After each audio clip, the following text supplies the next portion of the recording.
నమస్తే, welcome to Telangana express. Bulletin ముందుగా headlines చూద్దాం. సంక్షేమ పథకాలను రద్దు చేసేందుకు కాంగ్రెస్ సర్కారు కుట్ర, హామీలు నెరవేర్చే దారి లేకనే శ్వేతపత్రాల డ్రామాలన్న కేటీఆర్. వనపర్తి జిల్లా కలెక్టరేట్ ముందు దళిత బంధు లబ్ధిదారుల ధర్నా, ప్రొసీడింగ్స్ ఇచ్చిన వారికి యూనిట్లు మంజూరు చేయాలని డిమాండ్. వరంగల్ జిల్లా ఆరేపల్లి అగ్రికల్చర్ కాలేజీలో విద్యార్థుల ఆందోళన, హైకోర్టుకు యూనివర్సిటీ భూములు కేటాయింపుపై నిరసన. ఖమ్మం నగరంలో అక్రమ కట్టడాలపై కొరడ, అనుమతుల్లేని నిర్మాణాలను తొలగించిన అధికారులు.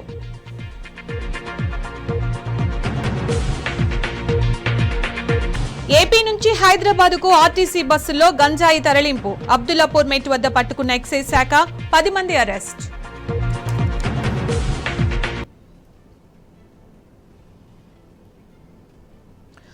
పదేళ్లలో వందలాది సంక్షేమ కార్యక్రమాలు అమలు చేసినప్పటికీ ఎన్నడూ ప్రజల్ని క్యూ లైన్లలో నిలబెట్టలేదన్నారు BRS working president KTR. Congress చేసిన తప్పుడు ప్రచారాన్ని నమ్మి గొప్పగా పనిచేసిన నాయకుల్ని ప్రజలు తిరస్కరించారన్నారు. మహబూబాబాద్ పార్లమెంటు సెగ్మెంట్ పరిధిలోని నేతలతో సన్నాహక సమావేశంలో కేటీఆర్ పాల్గొన్నారు. రేషన్ కార్డులు ఇవ్వలేదని తప్పుడు ప్రచారం చేస్తున్నారని, 9.5 ఏళ్లలో తాము 6.5 లక్షలకు పైగా రేషన్ కార్డులను ఇచ్చామన్నారు. దేశంలో అత్యధికంగా ప్రభుత్వ ఉద్యోగాలు ఇచ్చింది, గవర్నమెంట్ ఎంప్లాయీస్ కు అత్యధిక జీతాలు పెంచింది బీఆర్ఎస్ ప్రభుత్వం మాత్రమే అన్నారు కేటీఆర్. ఇలాంటి అనేక అంశాలను ప్రజల్లోకి తీసుకెళ్లడంలో విఫలమయ్యామని నేతలతో అన్నారు. కాంగ్రెస్ అబద్దాల ముందు అభివృద్ధి ఓడిపోయిందని, పనుల మీద కంటే ప్రచారం మీద ఫోకస్ చేసి ఉంటే తామే గెలిచేవాళ్లమన్నారు.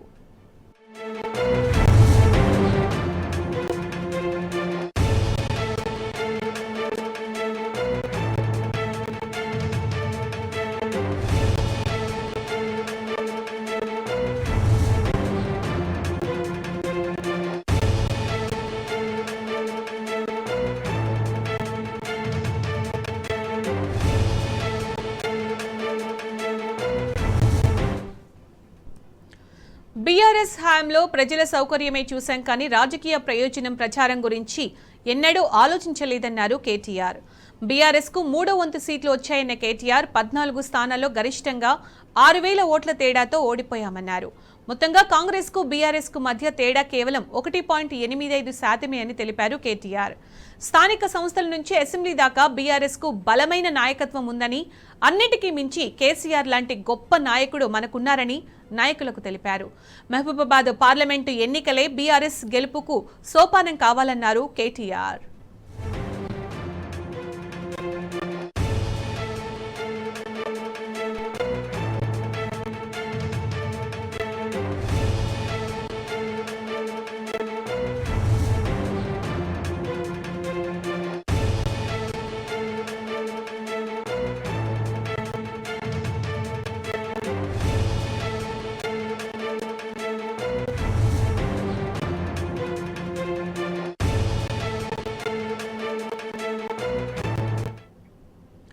రుణమాఫీపై ఎన్నికల ముందు రేవంత్ రెడ్డి ఇచ్చిన హామీ ఏమైందని కేటీఆర్ ప్రశ్నించారు. ఇచ్చిన అడ్డగోలు హామీలను నెరవేర్చే దారి లేకని అప్పులు, శ్వేతపత్రాల నాటకాలను ఆడుతున్నారన్నారు. అందుకే వాస్తవాలు అందరికీ తెలియాలనే శ్వేతపత్రం రూపొందించాం. ఎవరూ నిరుత్సాహపడాల్సిన అవసరం లేదు. మన పార్టీకి బలమైన నాయకులు, అద్భుతమైన నాయకత్వం ఉంది. ఇలాంటి పార్టీ సమావేశాలను వరుసగా పెట్టుకుందాం. అనుబంధ సంఘాలను బలోపేతం చేస్తాం. పార్టీకి అన్ని వర్గాలను దగ్గరయ్యేలా కార్యక్రమాలు చేపడతాం. గిరిజనులకు స్థానిక సంస్థల రిజర్వేషన్తో పాటు పోడు భూముల పట్టాల పంపిణీ, అనేక ఇతర సంక్షేమ పథకాలు, అనేక కార్యక్రమాలను మన ప్రభుత్వం గతంలో అందించింది. అయినా గిరిజనం ఎక్కువ ఉన్న చోట్ల కూడా ప్రజలు పూర్తి మద్దతు మనకివ్వలేదు. ఇలాంటి వాటన్నింటినీ విమర్శ చేసుకుని ముందుకు పోదాం.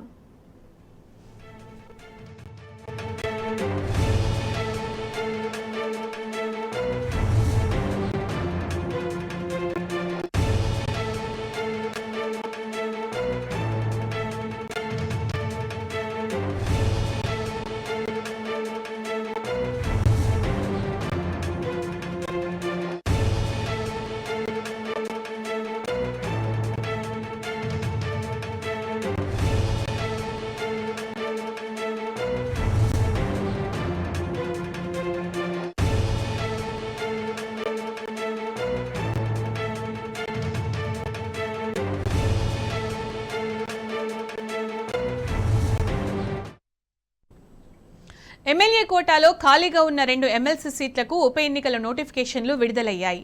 కేంద్ర ఎన్నికల కమిషన్ సూచన మేరకు 2 సీట్లకు విడివిడిగానే ఎన్నికలు జరగనున్న నేపథ్యంలో నోటిఫికేషన్లను విడివిడిగానే జారీ చేశారు. ఈ నెల 29న పోలింగ్ జరగనుంది. ఈ నెల 18 వరకు నామినేషన్ల స్వీకరణ కార్యక్రమం ఉంటుంది. 19న నామినేషన్లు పరిశీలిస్తారు. 22న నామినేషన్ల ఉపసంహరణకు గడువు ఉంది. పోటీ చేసే అభ్యర్థిని 10 మంది ఎమ్మెల్యేలు ప్రతిపాదించాల్సి ఉంటుంది.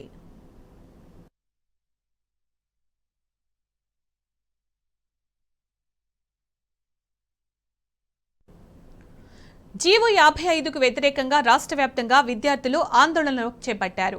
హైకోర్టుకు వ్యవసాయ యూనివర్సిటీ భూములు ఇవ్వడాన్ని వ్యతిరేకిస్తూ వరంగల్ జిల్లా ఆరేపల్లి అగ్రికల్చర్ కాలేజీ విద్యార్థులు నిరసనకు దిగారు. జీవో 55ని వెంటనే రద్దు చేయాలని డిమాండ్ చేస్తూ నగరంలో భారీ ర్యాలీ చేపట్టారు. వ్యవసాయ రంగానికి భూములు ఇవ్వాల్సిన ప్రభుత్వమే తిరిగి తీసుకోవడం అన్యాయమని మండిపడ్డారు. యూనివర్సిటీ భూములను కాపాడడానికి ఎంతవరకైనా పోరాడతామని తెలిపారు.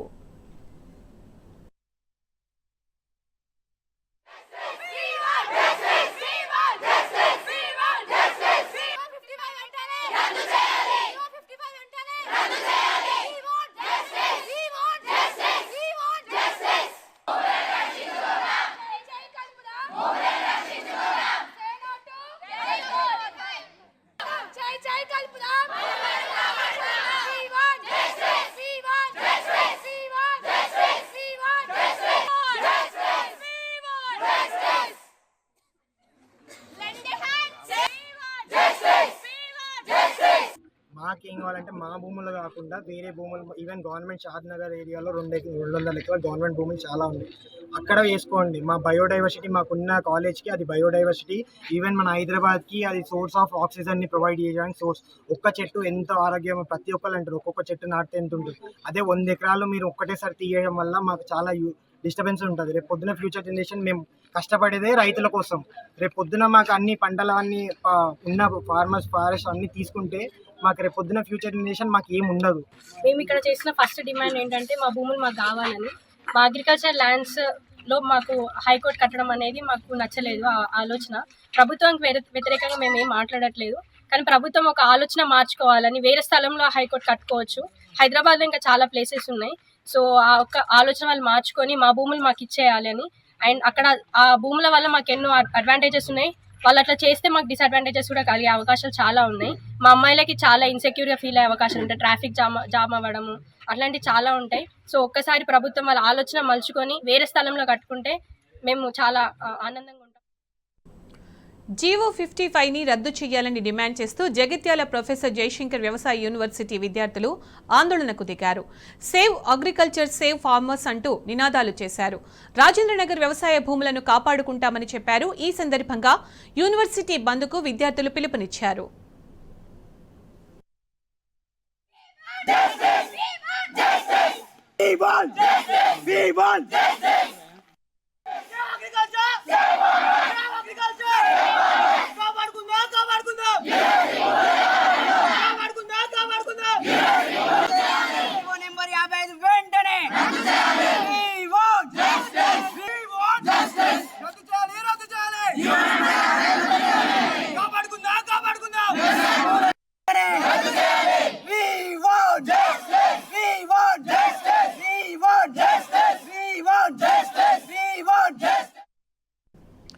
రాజేంద్రనగర్ అగ్రికల్చర్ యూనివర్సిటీలో విద్యార్థుల ఆందోళన 3వ రోజుకు చేరింది.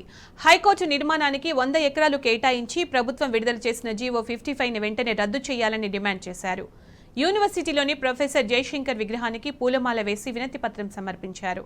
తరగతులను బహిష్కరించి విద్యార్థులు ధర్నాలో పాల్గొన్నారు. వెంటనే జీవోను రద్దు చేయకపోతే పెద్ద ఎత్తున ఉద్యమిస్తామని స్టూడెంట్స్ హెచ్చరించారు.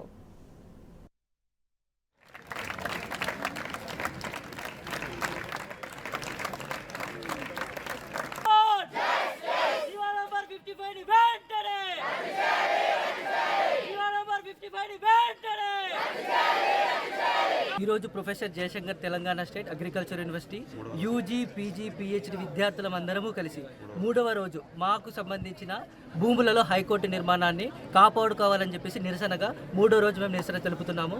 అయితే ఇక్కడ ఏంటంటే వీళ్ళు పాస్ చేసిన జీవో నంబర్ 55 ప్రకారము మా యూనివర్సిటీ ల్యాండ్లో 100 ఎకర్స్లో హైకోర్టు నిర్మాణాన్ని చేపడదామని గవర్నమెంట్ తెలిపింది. అయితే మనం లైక్ ఈ 100 ఎకరాల ప్రాంతంలోనే మాకు agro biodiversity park, agro forestry, అదేవిధంగా medicinal and aromatic plant research station, ఇలా నెంబర్ ఆఫ్ రీసెర్చ్ స్టేషన్స్ ఇక్కడ ఉన్నాయి. సో యాక్చువల్గా మనం ఈ ల్యాండ్ని మనం ఏమంటామంటే రాజేంద్ర నగర్ని లంగ్స్ ఆఫ్ హైదరాబాద్ అంటాం. అటువంటి కట్టడాలు ఇక్కడికి వస్తే, ఇటువంటి ఎన్విరాన్మెంట్ డిస్టర్బ్ చేస్తే మన ఎకోసిస్టమ్ అనేది డిస్టర్బ్ అవుతుంది. మన యాజ్ ఏ అగ్రికల్చర్ స్టూడెంట్స్గా మా అందరి బాధ్యత ఏంటి? ఈ అగ్రికల్చర్ ఎకోసిస్టమ్ని బ్యాలెన్స్ చేసుకుంటూ, బయోడైవర్సిటీని కాపాడుకుంటూ, మేము రీసెర్చ్ చేసుకుంటూ రైతాంగాన్ని మేము వాళ్ళని రక్షించుకోవాలని చెప్పేసి, వాళ్ళకు కొత్త రకాలైన వంగడాలను క్రియేట్ చేయాలని చెప్పేసి మేము కష్టపడతా ఉంటే అట్లాంటి భూములను ప్రభుత్వం స్వాధీనం చేసుకొని హైకోర్టు నిర్మాణాన్ని చేపట్టడం అనేది ఇది వ్యతిరేకం. మేము హైకోర్టు నిర్మాణానికి వ్యతిరేకం కాదు, కానీ మా యూనివర్సిటీ ల్యాండ్లలో హైకోర్టు నిర్మించడం అనేది దీనికి మాత్రమే వ్యతిరేకము. ఈరోజు మేము పీజేటీఎస్ఏయు యూజీ, పీజీ మరియు పిహెచ్డి విద్యార్థులందరం మా తరగతులను, మా రీసెర్చ్ని అన్నింటినీ ఆపేసి, అన్నింటినీ బహిష్కరించి ఇక్కడ వచ్చి ఇంత భారీ ఎత్తున మేము ఒక పీస్ఫుల్ ప్రొటెస్ట్ చేయడానికి, మా నిరసన తెలపడానికి కారణం జీవో నెంబర్ 55. రీసెంట్ గా గవర్నమెంట్ జారీ చేసిన జీవో నెంబర్ 55. అందులో ఏముందంటే 100 ఎకరాల భూమి, మా సర్వే నెంబర్ 41, 42, 43, 44 లో ఉన్న 100 ఎకరాల భూమిని నూతన హైకోర్టు నిర్మాణానికి కేటాయించాలని ఆర్డర్స్ జారీ చేసింది గవర్నమెంట్. మేము హైకోర్టు నిర్మాణానికి గానీ గవర్నమెంట్కి గానీ వ్యతిరేకం కాదన్నా. మా బాధ ఏంటంటే ఆ 100 ఎకరాలల్లా బయోడైవర్సిటీ పార్క్ ఉంది, అగ్రో బయోడైవర్సిటీ పార్క్ ఉంది, అగ్రో ఫారెస్ట్రీ ఉంది. అంతేకాకుండా ఔషధ మరియు సుగంధ ద్రవ్యాలు అంటే medicinal and aromatic plants station ఉంది, రీసెర్చ్ స్టేషన్ ఉంది. చాలా రకాల మొక్కలు, ఔషధ జాతులు ఎన్నో సంవత్సరాల నుంచి కాపాడుకుంటూ వస్తున్నాము. వనపర్తి జిల్లా కలెక్టర్ కార్యాలయం ఎదుట దళితులు ఆందోళన చేపట్టారు. 2వ విడత దళిత బంధు నిధులు విడుదల చేయాలని అదనపు కలెక్టర్ గంగ్వార్కి వినతి పత్రం అందజేశారు. ప్రతి దళితుడు ధనవంతుడు కావాలనే ఉద్దేశంతో బీఆర్ఎస్ ప్రభుత్వం చేపట్టిన దళిత బంధును కొనసాగించాలని లబ్ధిదారులు డిమాండ్ చేశారు. పదాన్ని నుంచి దూరం కావాలి. కాశీ నుంచి కన్యాకుమారి వరకు, ఉత్తర కన్మ నుండి పశ్చిమ కన్మల వరకు దళితులు అనగానే దరిద్రుడు, ఆర్థికంగా వెనుకబడినటువంటి వాడు, నేను ఇళ్లలో దరిద్రం 24 గంటలు తాండవిస్తుంటాననేటువంటి విషయాన్ని రూపుమాపడం కోసం సమాజంలో కూడా దళితుడు ధనవంతుడు కావాలనే ప్రధాన ఉద్దేశంతో నిర్ణయించబడినటువంటి ఈ దళిత బంధు పథకాన్ని ఒకసారి 100 మందికి మొదటి విడతలో ఇచ్చారు. 2వ విడతలో కూడా 1200 మందికి ఇవ్వాలన్నటువంటి అప్పటి ప్రభుత్వ నిర్ణయం ప్రకారమే మేమంతా లబ్ధిదారులు ఎన్నికైనాం అనే విషయాన్ని తెలియజేస్తూ, ఈ లబ్ధిదారులను కూడా మా ఆర్థిక విధానాలను అనుసరించి, మా జీవన పరిస్థితులను అనుసరించి, మాకున్నటువంటి అన్ని వనరులను పరిగణలోకి తీసుకొని ప్రభుత్వం ఎన్నిక చేసిందనే విషయం గుర్తు చేస్తూ, అప్పుడున్న ప్రభుత్వం ఇచ్చింది పేదలకే ఇస్తున్నది, ఇప్పుడున్న ప్రభుత్వం కూడా పేదలకు ఇవ్వాలని మేము మానవతా ధర్మంతో డిమాండ్ చేస్తా ఉన్నాం.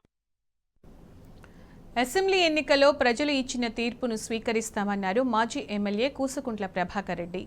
కల్లబుల్లి మాటలతో అధికారంలోకి వచ్చిన కాంగ్రెస్ 5 గ్యారెంటీలను అమలు చేయాలని తెలిపారు. కాంగ్రెస్ ప్రభుత్వం ఇచ్చిన హామీలను నెరవేర్చకపోతే ప్రజల పక్షాన పోరాడతామన్నారు. మునుగోడులో ఏర్పాటు చేసిన బీఆర్ఎస్ ముఖ్య కార్యకర్తల సమావేశంలో కూసుకుంట్ల ప్రభాకర్ రెడ్డి పాల్గొని దిశానిర్దేశం చేశారు.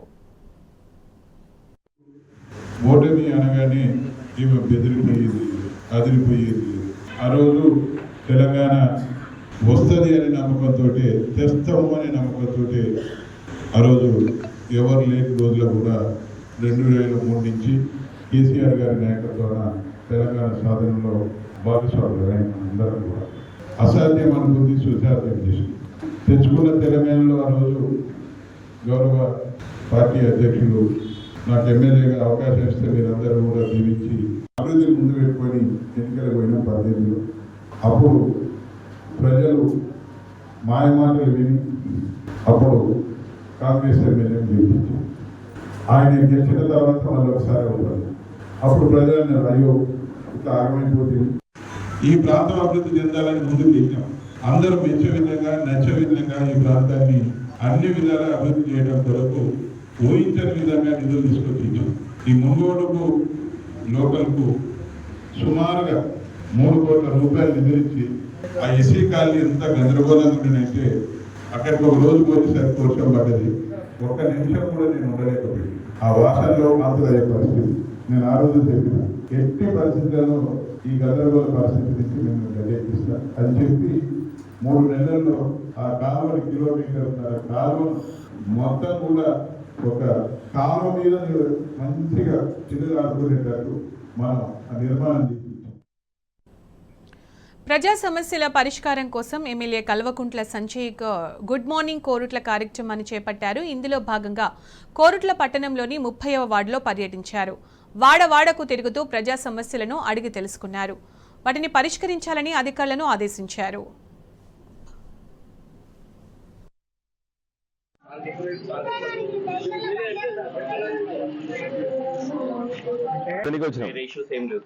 చూడడానికి వచ్చినాం అందరికి. రైట్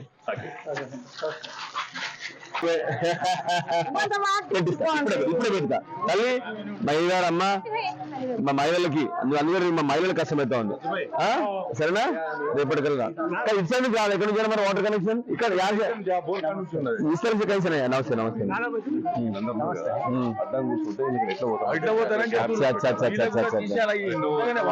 వాళ్ళంతా పోవాలంటే కూడా బాగానే. సీఎం రేవంత్ రెడ్డిని కలిశారు గూగుల్ వైస్ ప్రెసిడెంట్ చంద్రశేఖర్ తోట. ఆయనతో పాటు వింగ్స్ ఆఫ్ ఫైర్ పుస్తక రచయిత Arun Tiwari, cancer robotic surgeon doctor Chinnababu Sunkavalli కూడా సీఎంను మర్యాదపూర్వకంగా కలిశారు. వారితో పాటు మంత్రులు కోమటిరెడ్డి వెంకటరెడ్డి, దుద్దిళ్ల శ్రీధర్ బాబు ఉన్నారు.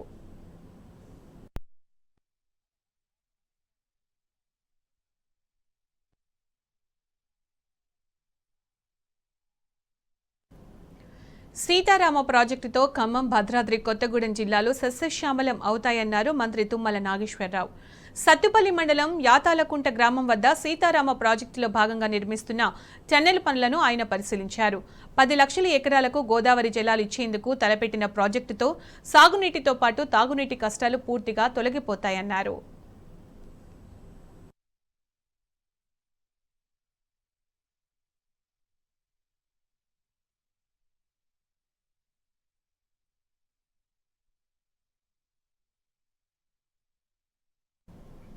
రంగారెడ్డి జిల్లాలో కలకలం రేపిన గంజాయి చాక్లెట్ల వ్యవహారం నిజమేనన్నారు ఎస్ఐ నరసింహారావు. కొత్తూరులోని కిరాణా షాపులో డబ్బాలలో ఎస్ఓటీ దాడులు నిర్వహించారు పోలీసులు. చార్మినార్ గోల్డ్ పేరిట పసుపు, గోల్డ్ రంగులో గల సుమారు 8 కేజీల గంజాయి చాక్లెట్లను స్వాధీనపరుచుకున్నారు. ఒడిశా రాష్ట్రానికి చెందిన 3 నిందితులను అదుపులోకి తీసుకున్నామని తెలిపారు. కేసును పూర్తి స్థాయిలో దర్యాప్తు చేసిన తరువాతే వివరాలు వెల్లడిస్తామని పోలీసులు తెలిపారు.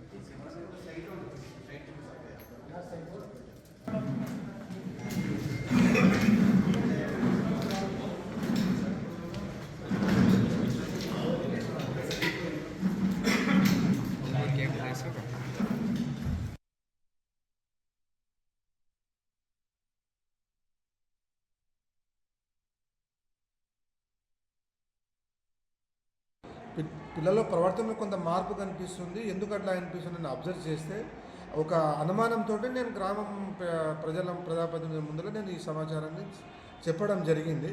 అది వాస్తవం కాదా అని దీనికి మనం తెలుసుకోవాలంటే పోలీస్ డిపార్ట్మెంట్ ద్వారా మనం కనుక్కోవాలి. ఇది పాఠశాల కంపౌండ్ చుట్టూ అన్ని పాన్ షాపులు డబ్బాలు ఉన్నాయి. అందుటి ద్వారానే కొంతమంది యువకులు తీసుకొని ఆ గంజాయి డ్రగ్స్ తీసుకొని మా పాఠశాలలో అంతా కంపులు చెప్తా ఉన్నారు. మరి దీన్ని అరికడతారా ఏందా అని ప్రజాప్రతినిధిగా నీ బాధ్యత అని చెప్పి నేను చైర్పర్సన్ గారు మున్సిపల్ చైర్పర్సన్ గారు స్పందించి ఇమీడియట్గా పోలీస్ డిపార్ట్మెంట్కి సమాచారం ఇవ్వడం జరిగింది. దాంతో మన SOT team and Kothur police joint ఆపరేషన్లో ఈ చాక్లెట్స్ స్కూల్ పిల్లలకి అండ్ అన్ఎంప్లాయిడ్ యూత్ పొందుతున్నారు కొన్ని షాప్స్ నుంచి. తర్వాత అవి తిన్న తర్వాత వాళ్ళ బిహేవియర్ కొద్దిగా వింతగా ఉంటుందని చెప్పి ఒక స్పెసిఫిక్ ఇన్ఫర్మేషన్ రావడంతో Cyberabad SOT task force and ఈ కొత్తూరు లోకల్ పోలీస్ జాయింట్గా రైడ్ చేసి ఒక 3 షాప్స్ నుంచి మనకు దాదాపు 8 కిలోస్ వర్త్ చాక్లెట్స్, అంటే మనకు ఒక్కొక్క ప్యాకెట్లో ఒక 25 to 30 చాక్లెట్స్ ఉన్నాయి. ఇట్లాంటివి మనకు 42 ప్యాకెట్స్ చాక్లెట్స్ దొరుకుతుంది. దీంతో ఒక ముగ్గురిని అదుపులోకి తీసుకోవడం జరిగింది. మనకు ధీరేంద్ర బెహ్రా, ఇతను వచ్చేసి జస్పూర్ డిస్ట్రిక్ట్ ఒడిశా నుంచి, అండ్ సోమనాథ్ బెహ్రా, ఇతను భద్రక్ డిస్ట్రిక్ట్ ఒడిశా నుంచి. అండ్ గంజాయి తరలింపు కోసం ఎవరికీ అనుమానం రాకుండా ఆర్టీసీ బస్సులను కూడా ఉపయోగించుకుంటున్నారు స్మగ్లర్లు. ప్రజా రవాణా వ్యవస్థ ద్వారా గంజాయి రవాణా చేస్తూ పోలీసుల కన్నుగప్పుతున్నారు. తాజాగా హైదరాబాద్ శివారులోని అబ్దుల్లాపూర్ మెట్టి దగ్గర పోలీసులు నిర్వహించిన తనిఖీల్లో పెద్ద ఎత్తున గంజాయి పట్టుబడింది. 3 బస్సుల్లో గంజాయిని తరలిస్తున్న 10 మందిని పోలీసులు అదుపులోకి తీసుకున్నారు. ఏపీలోని ఏజెన్సీ ప్రాంతాల నుంచి బస్సుల ద్వారా గంజాయిని రవాణా చేస్తున్నట్లు పోలీసులు గుర్తించారు.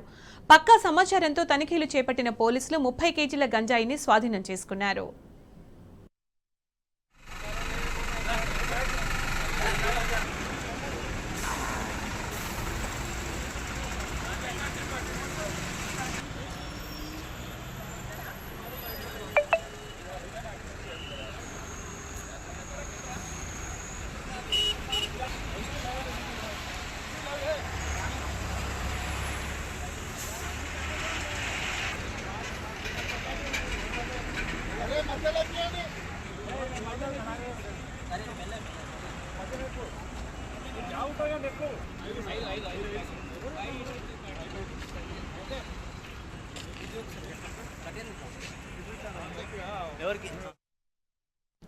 ఖమ్మం జిల్లా ఇల్లందులో అక్రమ కట్టడాలపై కార్పొరేషన్ అధికారులు ఉక్కుపాదం మోపారు. ఖానాపూర్ గ్రామ చెరువును కొందరు వ్యాపారులు, నేతలు ఆక్రమించారనే ఫిర్యాదులొచ్చాయి. దీంతో కార్పొరేషన్ అధికారులు రంగంలోకి దిగారు.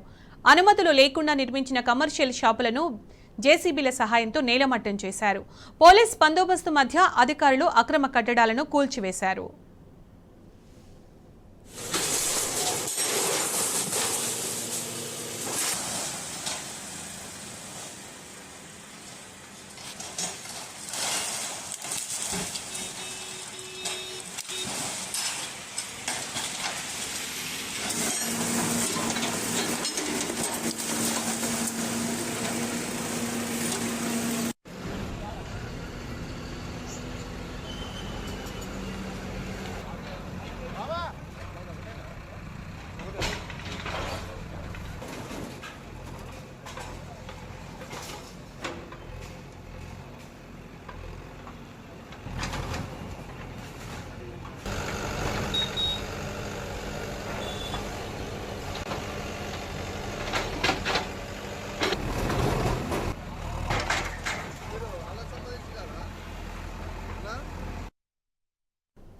భద్రాద్రి కొత్తగూడెం జిల్లాలో భారీగా కలప పట్టుబడింది. ఇల్లందు మండలం ఎల్లాపురం అటవీ ప్రాంతం నుంచి అక్రమంగా వాహనంలో తరలిస్తున్న కలపను అటవీశాఖ అధికారులు స్వాధీనం చేసుకున్నారు.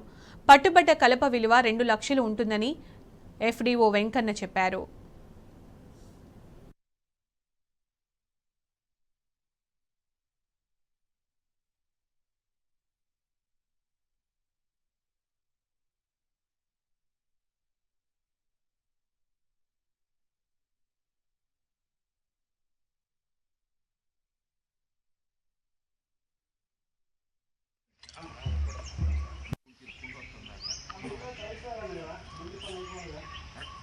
లొకేషన్ అయితే